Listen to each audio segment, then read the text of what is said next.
Our family from Chicago for other I'm parts actually that part. here. Okay.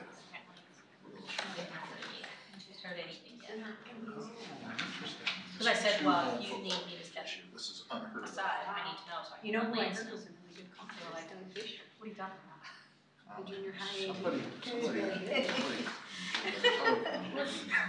Oh, that's So what you I got this stirred pot. So foundation stuff. You do? I want to double check. Are you want to give it in? Okay. All right, I think we're Okay. started.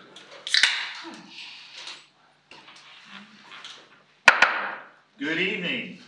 This is the regular board meeting of the Mahomet Seymour Board of Education.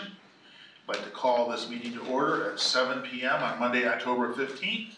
At this time, I'd like to remind everyone to please sign in if you're a guest, and everyone to please silence their cell phones. I'd also like to remind visitors that in order to facilitate an effective meeting, we ask those who wish to make comments to the board to read the visitor guidelines found at the table outside the door and complete the public participation form and get those to Jennifer, who's located at the end of the table. Roll call, please. Giles. Here. Raver. Here. Hendricks. Here. Casson. Here. Larson. Here. Park. Here. McComb. Here. At this time, we're going to stand for the pledge, and Tristan Adams is here. Tristan's going to lead us in the pledge tonight.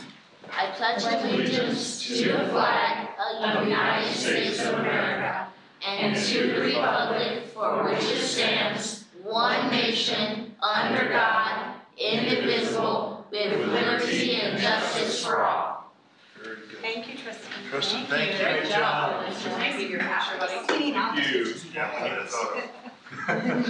Dad, you should get in there. Can I get in the Yes, just leave the Packers hat out of the photo. Awesome. Thank you, Tristan. Thank you, guys. Thank you.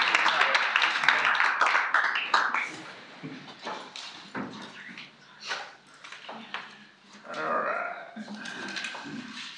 Board members, you've had a chance to review the agenda for tonight's meeting.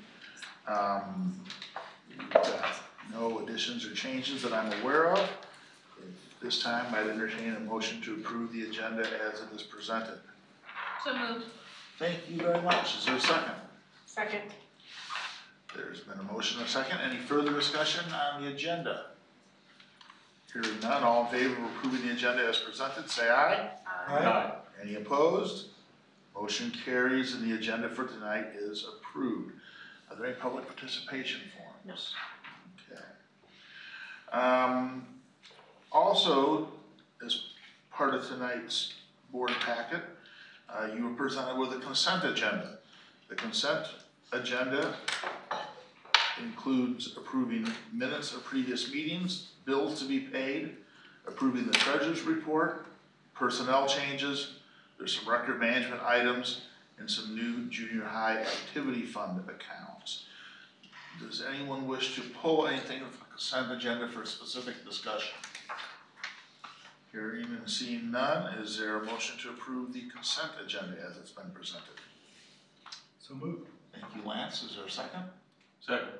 Thank you, Merle. Further discussion on the consent agenda? Jennifer, we need a roll call vote on this, please. Park. Yes. Casson. Yes. Raver. Yes. Giles. Yes. Hendricks. Yes. Larson. Yes. McComb. Yes, this time we have donations to approve. Dr. Hall. Thank you. First donation is from Jeffrey Dickinson. The donation was made to Lincoln Trail, a cash donation in the amount of $100. Matt and Angela DeFanis donated $1,000, a cash donation to the junior high school. I believe that was directed toward the cross-country team. And then Mahomet Seymour Music Boosters donated a truck, a pickup truck that was used, but refurbished by one of our parents so that it could pull the band trailer. We're very, very appreciative of that. The value on that is $4,000. And then the Music Boosters also donated the graphic wrap for the band trailers to spruce them up a little bit. Very sharp. Yeah, very cool. And the value on that is $6,000 for a total of $11,100 in donations. We are very, very grateful for all of those. So I appreciate everyone's generosity. Okay, the recommendation from the superintendent is that we approve the donations as per, or did we already do that? Was it noted? That we approve the donations as presented. Is there a motion to do that? So moved. Is there a second? Second. Thanks. All further discussion? All in favor of approving the donations, say aye. Aye. Opposed? They are approved. This time we have communications from the PTO, the MSEA, Foundations and Visitors. Is there anyone from the PTO? No. MSEA? No. Lori, anything from the foundation? I was just writing that down. So we have our grants meeting will be coming up December 5th, where we award the money back to the teachers that apply for grants for their classrooms and students and projects. So we have that coming up December 5th. So those will follow after. We do our scholarships in March, and the bash is still scheduled for April 12th at 6 p.m. at the City Center. April 12th? And we really enjoyed, I don't know how much we hit on it, but being able to do the Hall of Fame again this year was really great. So nicely attended, good weather, a little cool again that night, but awesome event. Thanks to the community for coming out. And we've got, we'll skip visitors, we've got nothing there. Board communication. We'll start at the end with Merle. We heard the list of donations, which is wonderful, but I had a chance to meet the lady whose husband and she had actually done the work to skin that trailer, to reskin the trailer. And it was in worse shape underneath some of those decals than they could have imagined. So it took a bit more work, and I think she told me the decals were 22 years old or something like that. So that precedes every single one of my kids that have come through the district here. So anyway, they should be thanked because they spent a heck of a weekend getting all that done. We've had that trailer for 22 years? The decals are 22 years old. The Don't decals. know what the trailer is. Maybe they like chiseled them off. Yes. Wow. Yeah. I haven't yet seen the trailer, but I'm excited to see what it looks like. But the marching band has done wonderfully. We happened to miss it this weekend for some unexpected circumstances, but they did very well against some very stiff competition. So very proud of them. I just want to kind of reiterate something that we talked about last month. Last month Dr. Gasson gave a couple really good examples of just seeing kids do, just good public service type things and just being, respectful, responsible. And so I've kind of been, the last couple, 3-4 weeks, kind of looking out. And I've seen some of the same things when I was dropping one of the girls off at high school one morning. Some poor girl was coming in with a huge crock pot and a book bag, and I don't know, I was thinking for sure it was gonna be soup or whatever going everywhere, but there was another kid that was walking in, and pretty far ahead, and just waited, held the door open, and you could tell they didn't really know each other, but it was just, just being a good citizen. And I think sometimes we do sometimes get so worried about the numbers and everything else, we fail to just kind of take a step back and look at just the acts of kindness and respect. And so thank you to Dr. Casson for reminding us of that last month, and to the kids that are just doing the right thing every day that don't get mentioned enough. I just want to point out that I know we always focus on sort of sports, and I like to see that we've got great choir, great band, great math team. So I think it's we've got a wide spectrum, and it's not just about sports. And I'm very proud of that. What's that? A couple things. I was able to participate in the dog walk at the Lincoln Trail, and it was really a warm day, although the night got cold, unfortunately. But I was kind of surprised when my son came home with a red shirt, and I thought, what's going on with this? And then I realized that the other grades and other classrooms within the grades, they had different colored shirts, and I wasn't sure how I'd like it. But when you saw the kids walking, just the visual of the different colors, it was really kind of cool. I don't know if you do it again, that'd be neat. But if you don't, it was a neat effect. It was really kind of cool. The other thing I wanted to congratulate the junior high boys and girls cross country teams.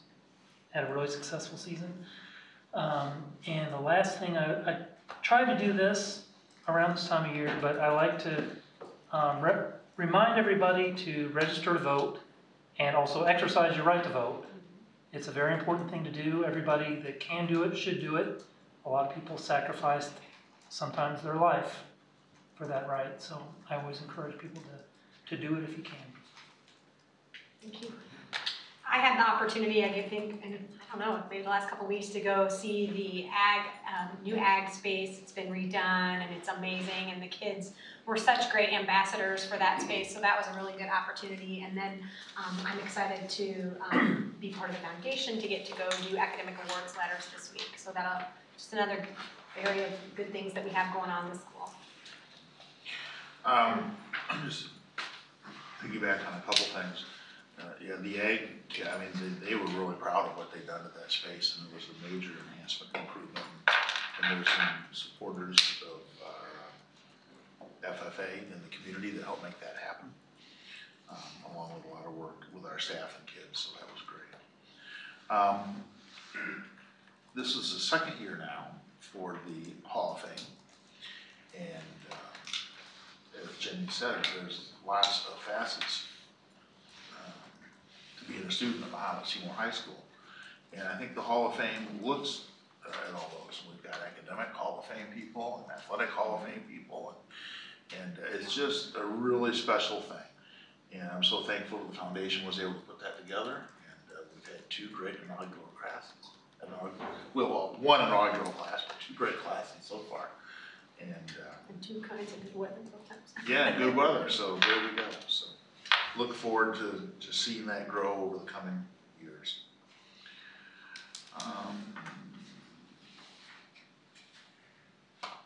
Trent Knox, financial update. So now that we've finished Middletown and know the final cost of the project, I was going to follow up with kind of some summarization of the project and some of the ins and outs of how we got to where we are today.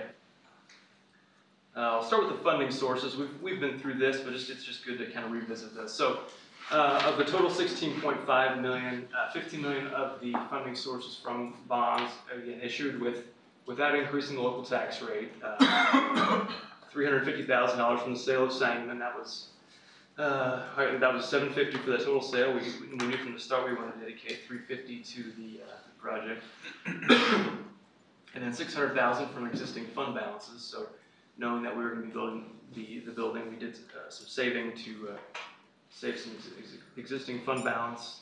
E-rate funding at $21,525. We can talk a whole lot about that, but that is federal fund. Those are federal funds set aside to support internet infrastructure, both in existing buildings and in new builds. So we took advantage of that funding. And of course, last but not least, generous donations from the foundation and PTO in support of the playground structures and safe surfaces outside. I want to talk a little bit about adding value. So as we know now, we know the final cost. We completed the project slightly under budget, so that's the good news. And the rest of it's good news as well, I guess.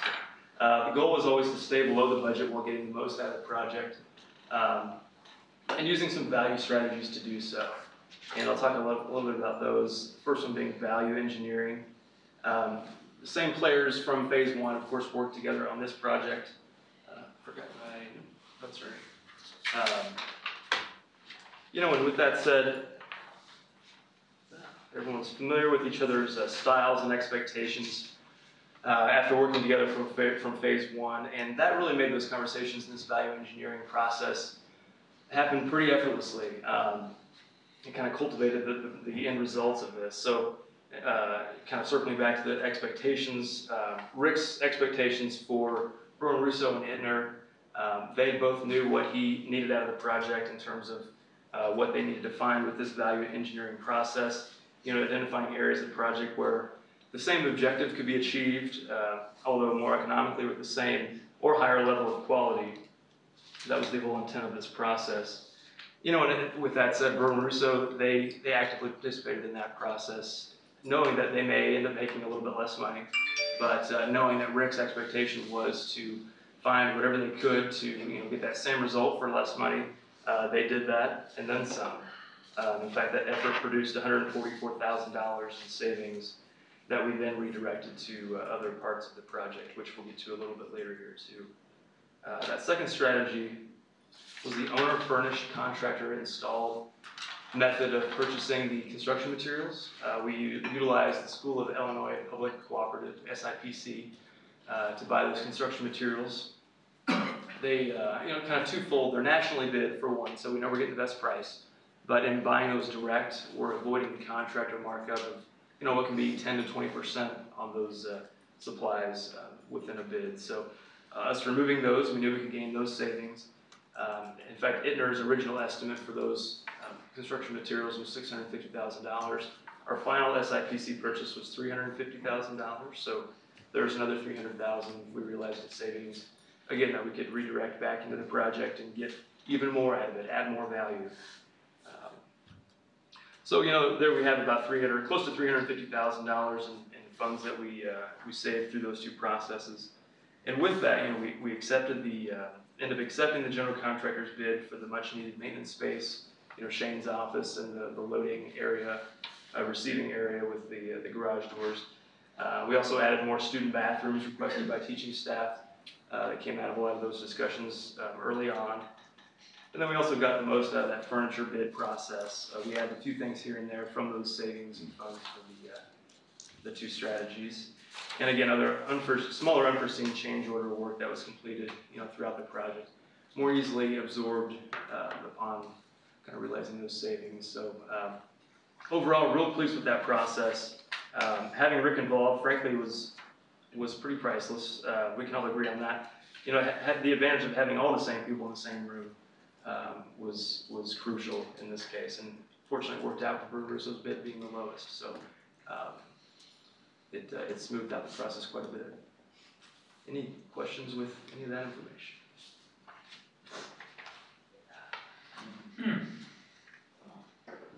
Pretty staggering. That's incredible. Incredible savings. Good. Rounded up, that's $500,000 worth of improvements. Yeah.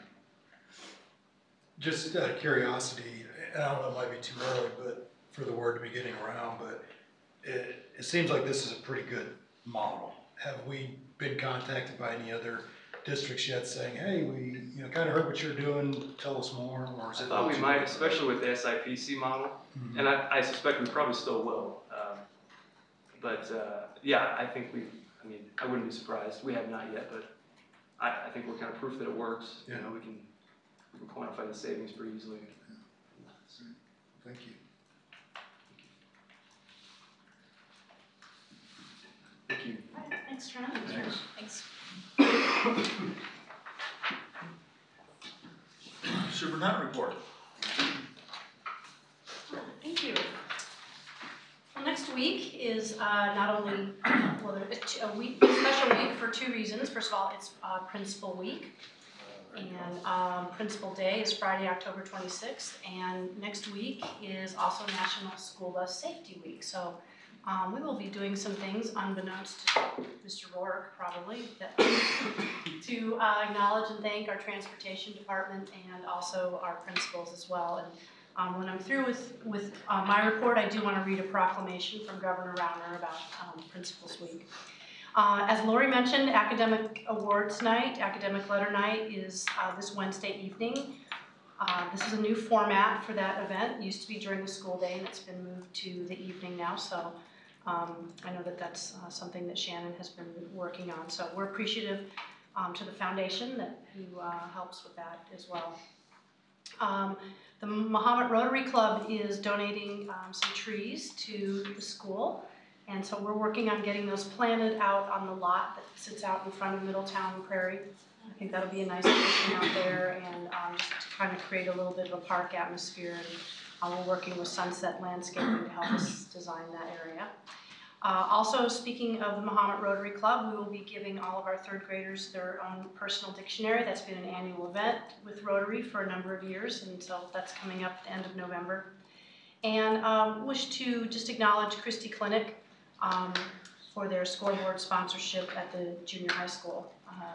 And in the bigger picture, we're very thankful for the businesses who are engaging with us in our advertising and sponsorship arrangements. That has created some nice exposure for some local businesses, but also produced some revenue for us. And Christie Clinic is one of those. But they did a specific sponsorship at the junior high for new scoreboards there. And to read the proclamation about Principals Week and Principals Day in Illinois. School principals play an important role in the education and growth of children in elementary, middle, and secondary schools across the state of Illinois. And whereas school principals are responsible for promoting education and working with parents and teachers to ensure that each child receives services that meet their needs to excel in the classroom. And whereas it is the primary responsibility of the state of Illinois to preserve and improve resources for schools so that all students have the opportunity to receive a quality education and foundation for a successful future. And whereas the Illinois Principals Association, which represents more than 5,000 educational leaders statewide, believes that learning is a lifelong process and that the education of our children is the highest priority. And whereas for that reason, the IPA is dedicated to developing, supporting, and advocating for innovative school leaders. And whereas educational leaders face many challenges in educating our young people, and it is through their perseverance and passion that Illinois is able to continue to produce quality, career-ready students. And whereas we must continue to encourage, support, and recognize those who've had a positive impact on Illinois students and the educational system in the land of Lincoln. Therefore, I, Bruce Rauner, Governor of the state of Illinois, do hereby proclaim that the week of October 21st through 27th is Principals Week, and Friday, October 26th is Principals Day, to recognize principals and the Illinois Principals Association for all that they do to help our children learn and succeed. And so our principals are not here tonight. They were here on October 1st. I told them to take a night off, so we just want to thank them and appreciate all that they do, and our assistant principals as well. They get that day off too, right? Isn't that Yeah, the we do have Friday off? So 26 hey, off. you get the day off too. Yeah. Awesome. That well. Sure that was. Thank you. Any comments or questions for Dr. Hall on her report? Is the timeline probably for those trees, is it still this fall, or will they just make it a plan and go in spring maybe, or? We are aiming to plant those on November 3rd. Awesome. I'm hoping it's a bit warmer that day. Recently. Is Max's job gonna be to water them? Yes. I will be the tree water. Success rate will not be very high. We have a very talented grounds crew that Thankfully, pull the hose out there. I'm not good at keeping plants alive. That's exciting. All right, we're to regular business. We have nothing under unfinished business and only a couple items under new business tonight. The first under new business is resolutions for the conference delegate assembly. Your board packet contained the resolutions that are being presented this year at the conference delegate assembly. I was not planning on going through all of those, but I'm happy to answer any questions that you might have. As you can see, a common theme is school safety, and as it relates to arming school personnel. So the ISB has obviously taken some positions on those resolutions. There's one about voter registration, safety drills. Again, I'm happy to answer any questions, and I think that we do still need to designate a representative to the delegate assembly. It's the vice president. It is the vice president. It's our typical plan. Okay. I think we should start a new tradition.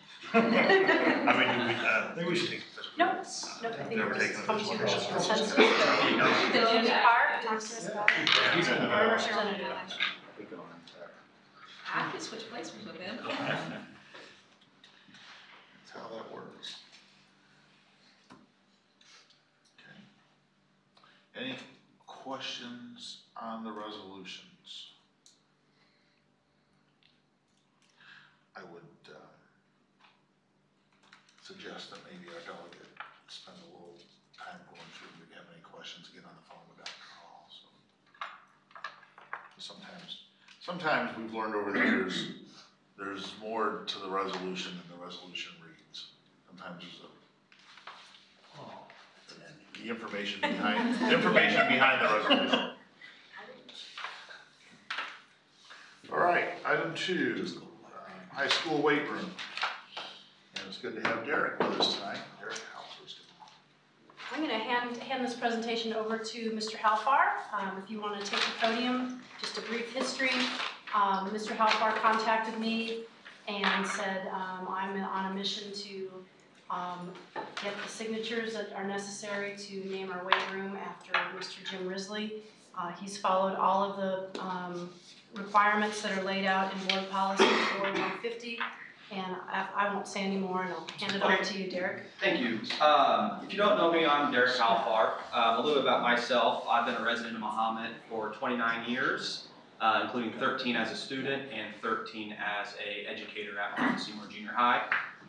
Most of you know me. I've either probably taught your kids or around from the community. So just a little bit about Jim Risley. Jim Risley taught for 35 years in the Mahomet Seymour School District and still continues to be a strong supporter of our schools today. As a teacher and coach, Mr. Risley did everything with a 100% excellence to much amazement of his peers and students. As a teacher, he was the pillar of the junior high.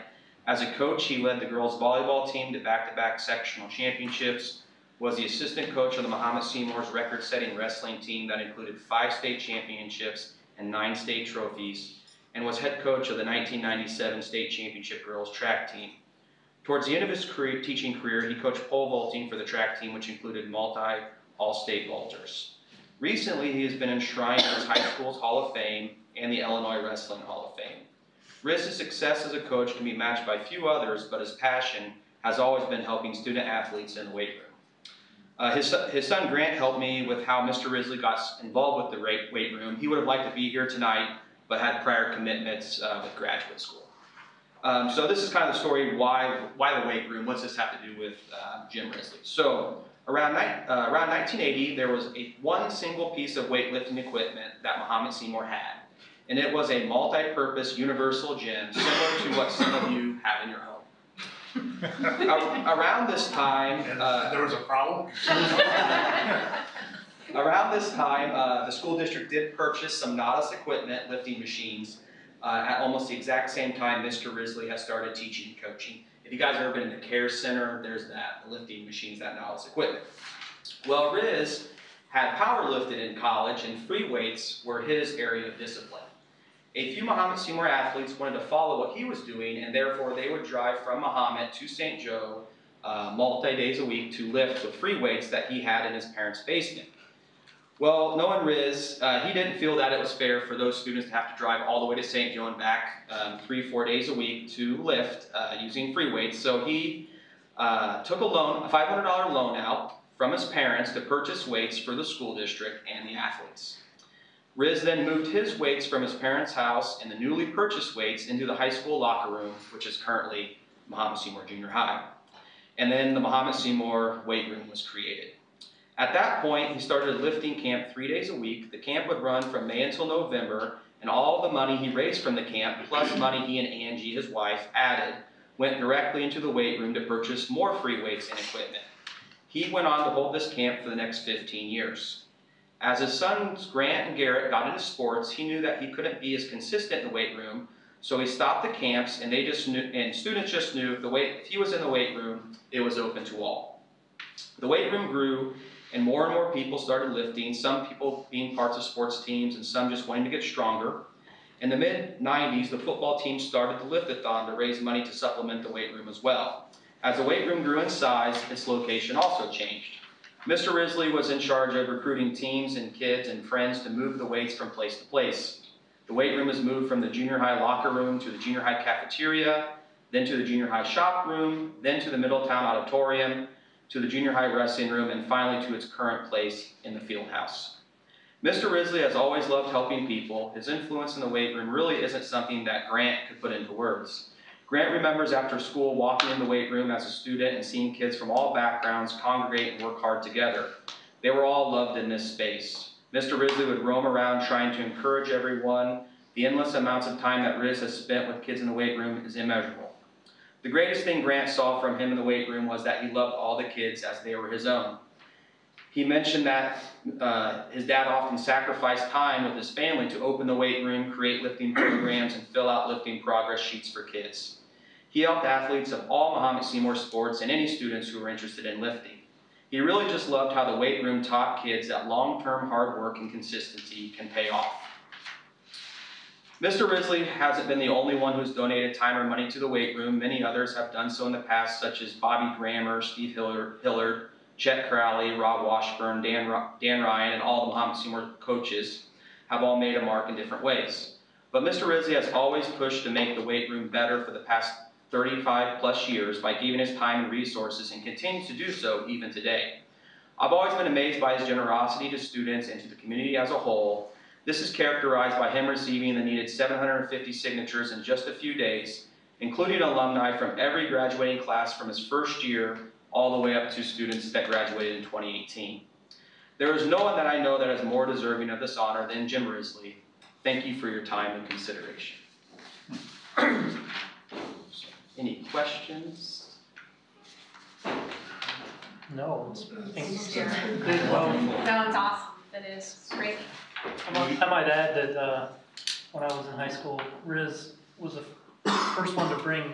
You know, he was always encouraging every student, including the girls, to lift. And we were the first summer he was having these girls come in and we're like, "What's going on?" He says, "Hey, you're here to lift, not to look."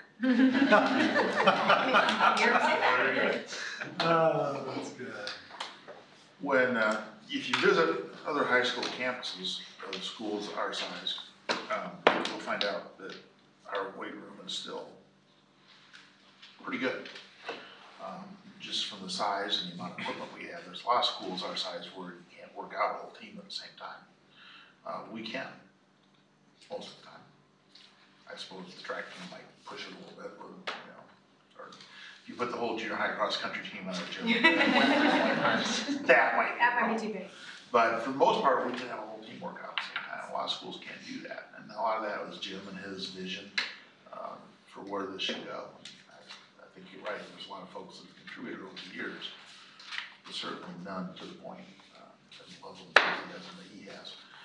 We cannot take action on this tonight. We'll take action on this at the next meeting. It needs to kind of sit in front of us for 30 days. But we appreciate your work that went behind this. Absolutely. Yeah. Does anybody else have any questions or comments they'd like to make? Thank you. Yep. Thank you. Thank you, Derek. That'll be back on the agenda next month. Thank you, Derek. Thank you. Okay, and at this time, a closed session is necessary for the appointment, employment, compensation, discipline, performance, dismissal of a specific employees of the public body, including hearing testimony on a complaint lodged against an employee to determine its validity. So I need a roll call vote to go into closed session at this time for personnel reasons. Is there a motion to go into closed session? So moved. Second. Thank you. Discussion. Roll call vote, please. Casson, Yes. Giles. Yes. Larson. Yes. Raver. Yes. Park. Yes. Hendricks. Yes, I want to thank everyone for being with us tonight. It was a short agenda. And at this time, we are going to go into closed session. It'll take 5 minutes to clear the room. We're not anticipating any action. We'll return to open session.